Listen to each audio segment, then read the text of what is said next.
Welcome into Triple Zeros. I am your host, Josh Buckhalter. Go ahead and hit that like button, hit that subscribe button, and give us a share, give us a follow. You know what to do. Follow me on Twitter at Josh G. Buck. Hit up the Facebook page at Clocker Sports. The website is clockersports.com, and the email address is clockersports@gmail.com. Man, the shutdown of everything, of all that we know to be life, has really put a hurting on the sports news, but there's still some things to talk about in both the NBA and the NFL. Of course, one more than the other because, man, when they shut the NBA season down, boy, they shut it all the way down. And now it's gotten to the point where now the teams have gone to the lengths of sending out a memo saying that the facilities must now remain closed. It had been to the point where players could still come in and work out with the team. They could still be around the facilities if they needed to be. But now teams have gone so far as to almost mandate, well, not even almost, to mandate that facilities be closed to players, and that really encourage them to work out at home. They said that they can still travel out of market. They don't want them to, but they can still travel out of market if they want to go work out. But they cannot leave the country. It's a strange time right now. There have been a few more cases of coronavirus announced throughout the league, throughout the NBA. Players on the Denver Nuggets, Brooklyn Nets, Kevin Durant tested positive. Members of the 76ers, Los Angeles Lakers. So basically the point is that the NBA season is probably not going to come back this year. Wonder, at least definitely not the regular season. Wonder what they're going to do for if a postseason, if they try to salvage some kind of a postseason to name a champion, or if they just let it ride out the way it is. But it doesn't look good for it right now.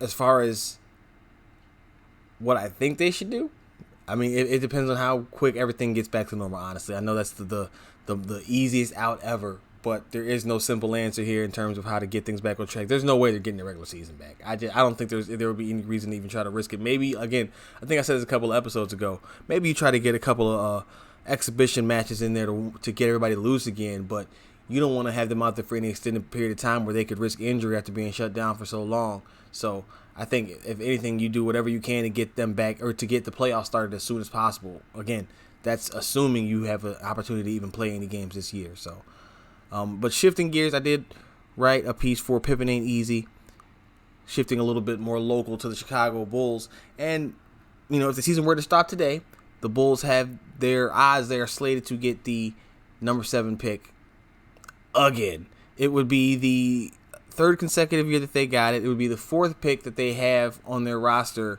right now of their core guys. That would be the 7th overall. Remember, Lauri Markkanen was drafted by the Minnesota Timberwolves, even though he was drafted for the Bulls. That's not the point. The point is, they would have all of these number 7 overall picks on their roster, and it could be going for the 4th one now. That would be quite the sight to see. And I wrote about it for Pippen Ain't Easy, and just went back and looked at some of the history of the pick and the Bulls' history. And actually, it goes back to Quentin Daly back in 1982, actually, when they got their first one. So it wasn't a long one. You know, the Bulls have been around since 1965, so it's not like they were a young team when they got it. They've been around for a while, and they actually are tied for second with the Boston Celtics for having the pick the most amount of times. Now, if they get it again, they would actually tie with the first place team, which is the Sacramento Kings, who actually have had the pick 6 times. They've had the 7th overall pick, Sacramento has, 6 times since 1990. That's incredible. Again, I just told you the Bulls have had it 5 times since 1982. So whatever Sacramento's got going on, they've got the formula figured out to getting to number 7 apparently. But other numbers related to it, there were 5 Hall of Famers, and there were 6 Hall of Famers, and none of them played for the Bulls, so we can get that out of there. But the Bulls also had several picks that didn't play for them, that weren't drafted by them, but did end up playing for them. In Richard Hamilton, the 3-time All-Star, won a championship with the Detroit Pistons. By the time he got here to the Chicago Bulls, though, he was an older fellow, 33 years old, 33 and 34, his last 2 seasons in the NBA, actually, before he finally retired. So it wasn't like it was him in his heyday, but it was still, it still counts for something, I guess. Then you had one who was drafted by the Bulls, never played before that. This is well before that, actually. And Chris Mim, and we know that he never ever suited up, actually. So that was 18 years after Quentin Daly. Captain Kirk Heinrich was in 2003. He was a foundational piece of the Baby Bulls. And then after that, it would be another 15 years before they jump back in there. Again, this is with their own selection. Wendell Carter, and then, of course, Kobe White this past year. Of course, if they do it again, man, that would be just, it's almost, again, I think I said this, too, a few episodes ago about how it's almost like a ritual at this point. They've got to be trying for something, and I didn't suppose it in here, but I did include the year 2009, and that's the year, of course, that Stephen Curry was drafted out of Dayton by the Golden State Warriors, and they changed their trajectory as a team that was kind of, spunky, had a little spark to them, but never really could get over the hump, and then, we know what they've done with him. And, of course, the other pieces there. The Bulls weren't never in play for Steph. He was well ahead of their selection of James Johnson. But you just see that they also had, again, a couple of the other players who played for them that weren't drafted by them. Luke Longley. He was actually traded from Minnesota Timberwolves to the Bulls for Stacey King. I mentioned Rip Hamilton. Luol Deng was picked at number 7, but he was picked by the Phoenix Suns and ended up playing for the Bulls. It's just a lot of connections to the pick throughout the year. So go ahead and check that article out on Pimpin' Ain't Easy. I always want to say Pimpin' Ain't Easy. That's the wrestling Godfather days. But I digress. No, it's a really fun article. Again, it's the with the shutdown of everything. It's kind of hard to keep the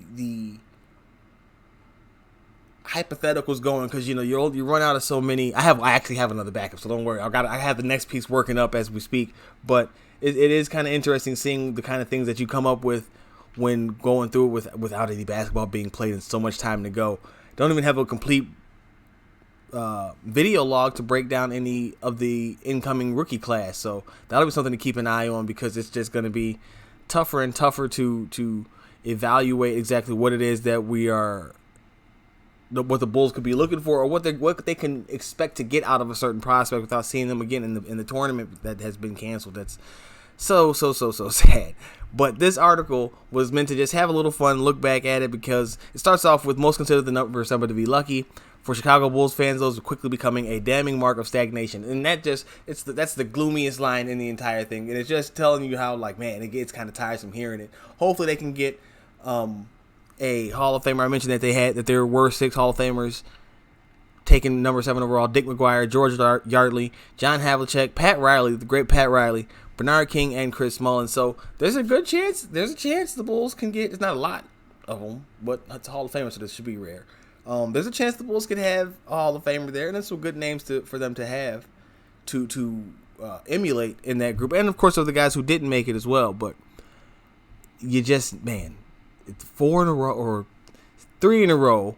First of all, maybe this will be the real jackpot. Maybe that's what it is. Maybe that's why they had to get this one again, because the first one didn't really count because it was Lowry, and that was that was Minnesota's pick. But now they have their 3rd one overall for their own good, and maybe that'll finally get them over the hump with it. I don't know. I want something to get something to shake, and maybe they can figure out exactly what it is they got to do to make things work here with this batch of guys, and because I'm telling you right now, this is the team that you're going to see next year, no doubt about it. I don't know what anybody else is expecting, but if you're expecting anything other than a lineup with Kobe, Zach, maybe not Zach. You know what? Maybe Zach will go. I can see Zach getting traded, but I think that anything other, and that's just because he'd be the one who could bring you the most back, not because he's not good enough. Because Zach, I think, is the best player on the roster right now. Kobe has the highest upside. Wendell's the most consistent and on both ends of the floor, and then Lowry is the biggest enigma to me because everybody loves him. I am not the highest on Lowry marketing, but I have seen flashes that some people mention. It's not I don't think that he is nearly what he has been cracked up to be. I think he had a good opportunity and had the flashes. My biggest thing with a player that's inconsistent like that is that at some point you have to realize that that's just who they are, right? That they're just that kind of inconsistent player. And it's similar to what we'll talk about in a little bit in Mitchell Trubisky with the Chicago Bears, and that inconsistent just is who he is. And now Lowry's younger, and there's a chance he could still grow out of it. And, of course, a lot of it has to be put on the head coach and the offense and how they're running that system and how they managed his injury and all that kind of stuff, the atmosphere in that whole team. But you still got to look at it and be like, man, the edge is not there. The consistency obviously is not there. And I just wonder, we've seen a lot more of the ho-hum mediocre guy than we have of that flash of explosive, some borderline dominant player that we saw. Ball handling, being able to score from really anywhere on the floor. Aggressive. He doesn't do that consistently. He's definitely not aggressive consistently enough. So that's just something that I think is going to be an issue. And I know I've gotten off the track of talking about them in the number 7, but I just had to break down the rest of the roster and where I think it's going to go going forward, because that's all I can do is speculate at this point. I don't see how, with the way he plays, his lack of physicality, I don't see how you're able to, you maximize his length and ability really by putting him at the 5, because the 4 you're going to put out there would have to be a stretch 4 anyway, you would think anyway. So you need the rim protection. He's not giving you that, Lowry. You're not getting any of that. So you're limited in what you can do. I'm just not a big fan. Flat out. Point blank period. I'll just leave it at that. Not a big fan. And again, as I mentioned, it's very scant news to discuss in the NBA, in the sports world overall. So we're going to switch gears real quick here and talk about the NFL. The NFL obviously going through its offseason right now, but free agency has been full roar. I talked to you last episode about a lot of the trades going on, the DeAndre Hopkins and the madness going on, how he got traded for David Johnson and Bill O'Brien is out there tripping. Compared the man to Aaron Hernandez. I don't know what Bill O'Brien said. He didn't like the fact that he had his baby mamas in the locker room and his influence over the locker room. Bill O'Brien's out there tweaking. He is a madman, but he needs to trade Deshaun Watson to Chicago Bears. Now, before I get into them, I want to talk about a couple of other notable NFL happenings, dealings, cuts, actually. One was Todd Gurley being cut by the Los Angeles Rams. This is just 2 seasons after he was being mentioned in MVP conversations. His former Offensive Player of the Year. Came out of Georgia with knee issues. Seemed to be healthy in his first couple years. Got rolled to the dirt his first couple of seasons with no offense under Jeff Fisher's visage. So you know that there wasn't a lot of tread on those tires, and then he got hurt and just was mismanaged. The Rams seemed to kind of try to deny that it was something. Seemed to try to deny it was what it was and say that he was just needing the rest and they had to manage him better. Clearly, they don't have any faith in him being able to be the back that he was. Now, they did cut him primarily to save $10 million. They did that before his $10 million roster bonus kicked in, and became fully guaranteed. So that's understandable at that point.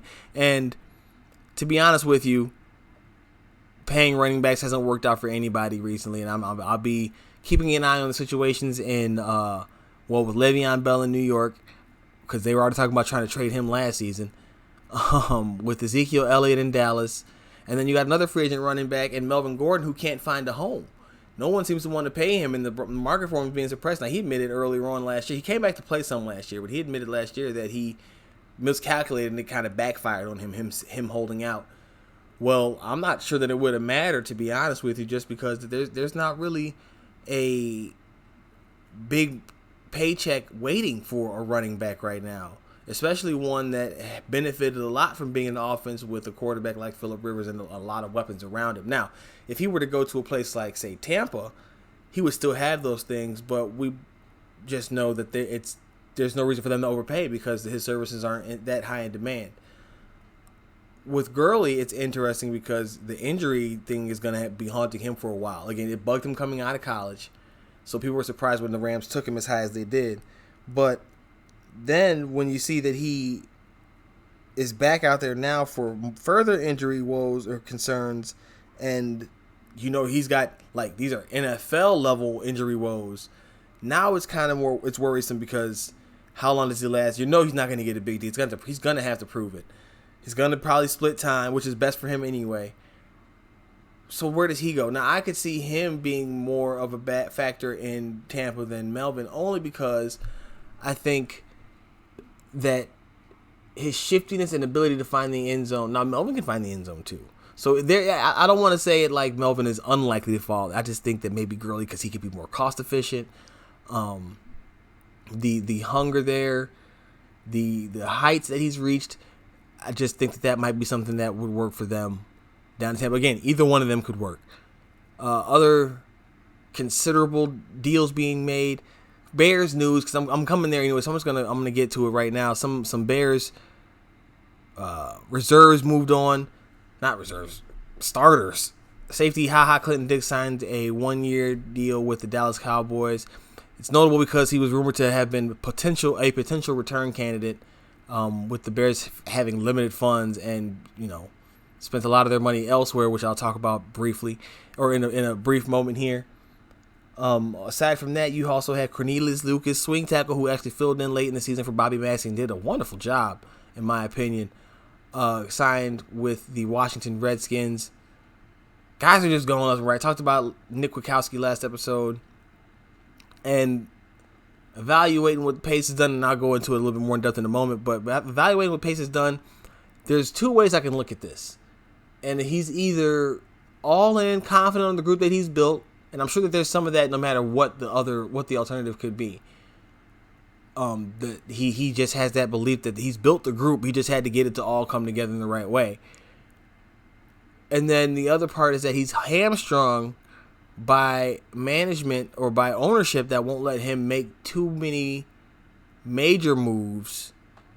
And see, that doesn't even work, because what I'm about to tell you, it completely debunks that, because it puts a definite window on where they're trying to keep spending this money. So, getting right into the nitty gritty of it all, you have Jimmy Graham, tight end Jimmy Graham, signing for a 2-year, $16 million deal with $9 million guaranteed. Not a fan of that deal.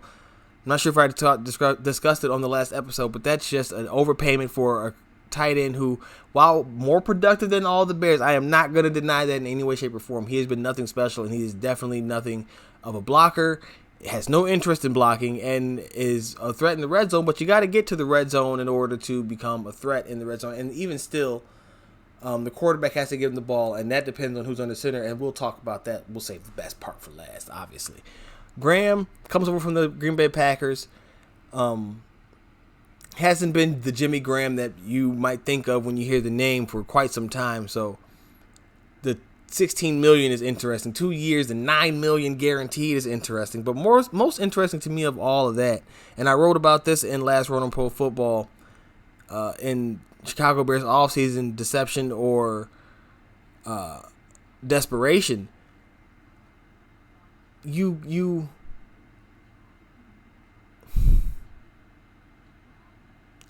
when you commit that kind of money to a tight end like Jimmy Graham, you don't. I can't even phrase it any other than you don't sign Jimmy Graham on day one of the tampering period. That's not a tampering period signing. You wait until everything trickles down and you got to find somebody. Now, granted, a couple of other veteran tight ends went off the market quickly, so maybe they got wind of that and knew that there was some competition for his services. But it just seems like a rush and an overpayment for a guy that, while better than what the Bears had last year, is still bordering on replacement level. Could that be partially because of how Green Bay utilized him last season? Yes. And the season before with Aaron Rodgers out? Yes. It could be. But if anything, last season should have been a revitalization with Matt LaFleur coming over from the Tennessee Titans. So I think that what you got to look at here is, and they also didn't get, again, he didn't do anything to help for the blocking. They got Demetrius Harris to help with blocking. So you got to have two. Now, if anything, they'll have the tallest combo out there between Jimmy Graham and Nick Foles, but I'm just not sure that you can put Jimmy Graham, Trey Burton, and Demetrius Harris on the field all at the same time and not give away what you're trying to do, first of all. Second of all, because anytime you put Demetrius Harris on the field, who is better known as a blocker, at 6'7", better known as a blocker than he is as a receiver, you put him on the field, I think it's going to give it away. And one of the issues that Nagy's offense had last season was the predictability with personnel. Depending on who's on the field, you can pretty much bet, you could set your watch by what kind of play it was going to be, run or pass. Obviously, direction and the exact play varies, but you get what I'm saying. So, having these three tight ends that are not versatile in any way, shape, or form is kind of odd, in the sense that you're not creating more versatility at all. In fact, you are hindering yourself further. And then you move on to the defensive line, and this one is actually, or the pass rush. They addressed the pass rush issue. This one I'm mixed on because they definitely upgraded from Leonard Floyd, who was a nothing. One of Ryan Pace's many failures in the first round in the draft.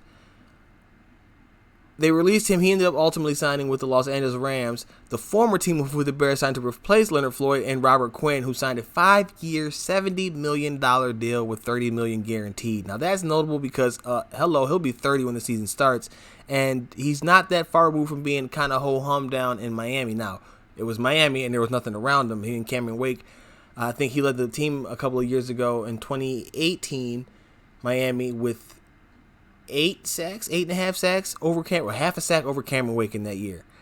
So, and then he thrived last year, 11.5, playing opposite of DeMarcus Ware. So the obvious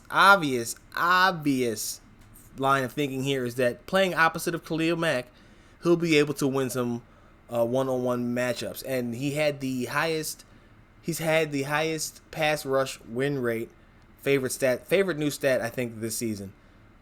Favorite, well-known stat of this season is the pass rush win rate for me. He's had the highest one over the past 2 seasons Robert Quinn has. So they went out and tried to get a proven veteran. Now, again, it's you see them going and getting these veteran guys over some of these younger guys who are less proven for sure, but definitely have higher upside. So that signals to me that they are going all in for now. And while the Quinn deal is a 5-year pact, they baked it in to have really the first 2 years be the only ones that they're committed to. After that, they can get out if they want to with no love lost. So for everybody saying that it's going to look like a terrible deal in 2 years, we'll see about that, Jack. Again, you don't need him to be, first of all, if he does anything more than get you 3 sacks in the season, he's going to look great in Chicago because Leonard Floyd was trash. He's not good against the run. He's not as good against the run. So it'll be interesting to see because one of the things that the front office raved about with Leonard Floyd was his versatility and his ability to drop in coverage and to play the run. Maybe the Bears are kind of simplifying their defense this year under Chuck Pagano, getting back into doing what guys do best and getting guys that can do what they do best. Leonard Floyd didn't have a best. He had a couple of things that he did well, but he didn't have a best. The Rams will find that out soon enough. But you also have to feel like it is risky. $30 million over the first couple of seasons is very steep money to pay. And if you're not good this year, are you saying that they're not good this year? Pace will be back next year? Because I'm not sure that fans in Chicago can take it. I'm not even trying to be funny. I'm dead serious. If they don't do well next year and Pace comes back, look out, boy. Now, that would probably mean that he's going to get rid of Matt Nagy. But, man, the chef and the shopping for the groceries, they kind of got to go hand in hand, right? You're giving them the pieces. Some of these pieces haven't looked so great the whole time. You give them some, not all. You haven't given them anything in the first round.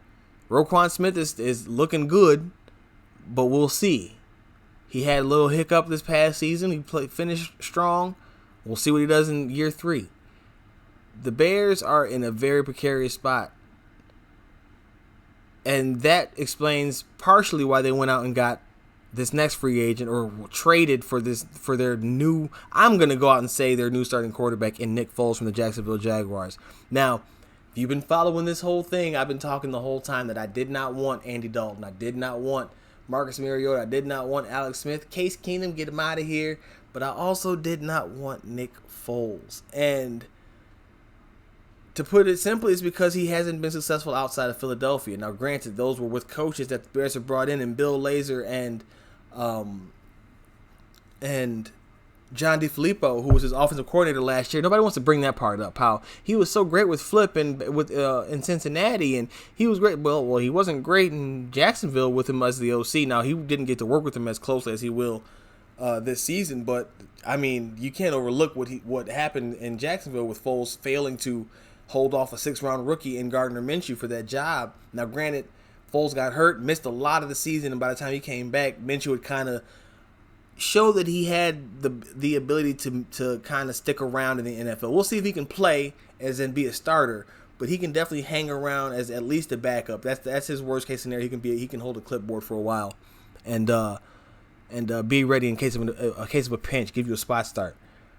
But Foles has been so ho-hum that I just don't. You gave up compensation, a 4th-round draft pick. It was a compensatory pick, so it wasn't one that they had anyway. But it was their next highest pick after the 2nd round, pick 140. That could have been a quarterback, a developmental one. I still think you have to draft one. We'll see how high they draft one. We'll see what they do with Mitchell Trubisky, because there's no way you traded for Nick Foles and the remaining $50 million on his contract. Now, Jacksonville ate $18 million of that deal, but the Bears still have to pay him $50 million in that contract, and they can get out of it after they rework to get work in some outs after the first couple of seasons. But you're committed. If he does well and you got to re-sign him, then what? Now you're committing big money to Nick Foles again. We saw how that played out. But if you don't bring him in here to compete with Trubisky. I'm sorry, you just don't. That's a lot of money to pay your backup. The issue last year was how they were paying so much for Chase Daniel. Now, granted, Nick Foles is head and shoulders, literally and figuratively, above Chase Daniel, but you just can't sit there and act like signing him or trading for him is going to be your cure-all. Now, my biggest gripe about Nick Foles and really Andy Dalton is not that they aren't better than Trubisky. They are 100% up and down better than Mitchell Trubisky is. My issue with them is that doesn't necessarily make it good enough. Now, in conjunction with the moves the move to get Robert Quinn, I am back from panic mode and fully on upset, because I was upset about the signing. I wanted them to make a move for Teddy Bridgewater, who ended up signing ultimately with the Carolina Panthers, 3-year deal, $63 million. That's not a lot. That's $6 million more than Nick Foles got. Bridgewater's 3-4 years younger, higher upside. Has to be higher upside. Now, he doesn't have the pedigree in terms of winning a Super Bowl, but he's got about just as many good seasons. Nick Foles had that one remarkable season in 2013. Then he had the Maggio Super Bowl run. That Super Bowl run, he was not a passenger. So that's what your Bears are trading for. They're trading for familiarity. Again, with the shutdown and everything, it's been really bandied about that there could be no training camp. There could be a severely truncated training camp. Rookies won't have a chance to come in and adapt. So having him, I've seen this bandied about a lot, that having Foles and his understanding of the playbook at ready is invaluable. That further suggests that they are looking at him as a starter. They're looking at him as an ability, as a player with the ability to come in right away and play.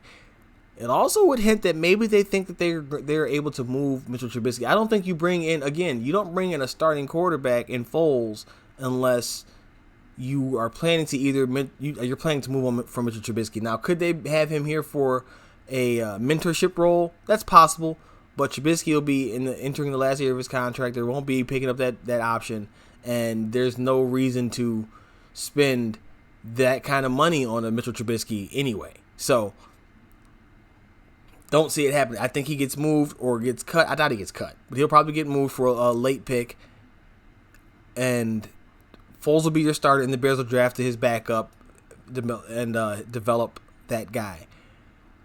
Who that'll be, I'm not sure yet. I'll probably do that the next episode, break down the potential quarterbacks that I can see, and I'm going to go for the whole range of who I could see going here as high as I think the Bears could get, and then probably the lowest that I think they can get. And there's a few that have been attached to them, and I'm going to go out on some limbs here and say some guys, because what we've seen clearly is that no matter what Ryan Pace says, it don't mean jack. You got to watch what he does. So I'm going to focus on that more than anything when I examine the potential quarterback solutions for the Chicago Bears. Now, again, like I just said, I was borderline on the cliff when thinking about this Nick Foles trade. I'm still skeptical, but I will be patient and see what happens. I am excited for this season. I will never not want them to do well, but I definitely want them to operate smarter. And they still have glaring holes on the offensive line. They haven't addressed the run game at all, which includes the offensive line. So that's a draft area. But again, this is also helping clear up what their draft needs might be, what their draft strategy might be. They need another cornerback. I'm not sure that you want to trust Kevin Tolliver and a CFL guy in Trey Roberson. They need a safety. Just told you about Ha Clinton Dix being gone. Carl Joseph is also gone. They could try to get Tony Jefferson, but do they have the money for that guy? I'm not sure. Eric Reed, are they going to bring an Eric Reed to Chicago? I don't know about all of that. I don't know if they'll bring Eric Reid to Chicago. They should. They definitely could. They need a guy like him who can hit. That's what they need. They need a box safety. People were talking about Ha coming back, and I mean, I would have been okay because he made plays for the secondary, but it put Eddie Jackson out of position, and you need him back there playing center field. And so you got to get that box guy. That's why I was hoping that they would try to get Carl Joseph. Now, if they don't, they need to go get Tony Jefferson. Make the move. Commit whatever you got to commit. You need somebody smart back there to play safety. Now, you could get a thumper in the draft, but I don't know. I don't know if you want to play that game. If you want to risk it. Offensive linemen are drying up fast, and I'll go through. That's what I'll do the next episode too. We'll go through quarterback. We'll go through the remaining free agents for the skill positions, and then draft quarterbacks for the Chicago Bears in the next episode. But because it's drying up fast, and they need to figure something out. You can't go in there with just what you have now, in Alex Bars, Rashad Coward. You need to add a plug and play guy. So a low level free agent will look at some of those guys, and then we'll try to find some draft prospects. But I don't see any draft guys coming in anyway. That'll be more mentally ready than the guys that are already there. So maybe I'll leave the draft guys out of there and just look at some of the remaining, whoever's there by the next time we talk. That could be a very, very short list. That's going to do it for this episode of Triple Zeros. Again, follow me on Twitter at Josh Buck. Hit up the Facebook page at Clocker Sports, the website clockersports.com. The email address is clockersports@gmail.com. Read the stuff. Pimp It Ain't Easy. Last Word on Pro Football. And, of course, the blog with all my boys, Tyler, Steven, Luke, and Tony at clockersports.com. Until the very next time, man, when we speak, hopefully we have some more breaking news to talk about. But until the very next time we speak, you know what to do. You know what it is. I think that's the sound of the horns.